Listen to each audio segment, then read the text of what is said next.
Corey Feldman has no idea what it's like not to be famous. He was just 3 years old in this McDonald's commercial. McDonald's gift certificates. I literally was famous before I knew my own name. His roles defined the 80s. Goonies. This was my dream, my wish. Stand By Me. You call my dad a loony again, and I'll kill you. License to Drive.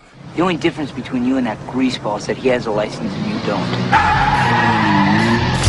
Films that propelled him into the spotlight for his entire youth. But being famous so young, he says, caused serious damage to him and his friends.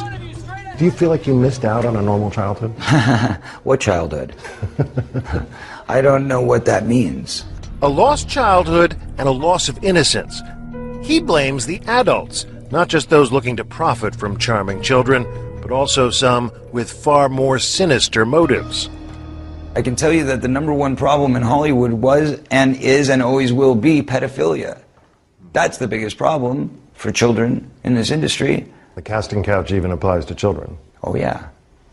Not in the same way. It's all done under the radar. Nobody talks about pedophilia. It's the big secret. And it's widespread? Oh yeah. I was surrounded by them when I was 14 years old. Surrounded. Literally. Didn't even know it. It wasn't until I was old enough to realize what they were and what they wanted and what they were about and the types of people that were surrounding me till I went, oh my God, they were everywhere like vultures. Vultures who Feldman says abused him and his best friend, the late child actor Corey Haim, his co-star in The Lost Boys. Well, what happens if my mom is dating the head vampire? Feldman says the trauma of that pedophilia contributed to Haim's death. There's one person to blame in the death of Corey Haim, and that person happens to be a Hollywood mogul. And that person needs to be exposed, but unfortunately I can't be the one to do it. But the person that knows who did it and knows who he is watching right now, I guarantee you. Yeah. Intriguing. Yeah. There was a circle of older men that surrounded themselves around this group of kids. And they all had either their own power or connections to great power in the entertainment industry. Feldman won't name names. And he admits his friend had a struggle with addiction, which he says was a mechanism to cope with his demons. It was a symptom. It was a symptom, correct. Are we in it?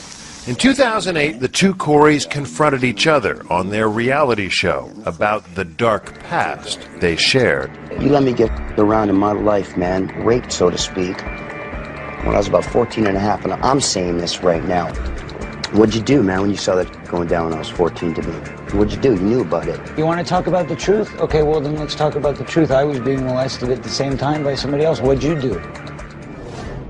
You know, there's a lot of good people in this industry, but there's also a lot of really, really sick, corrupt people in this industry. And there are people in this industry who have gotten away with it for so long that they feel they're above the law.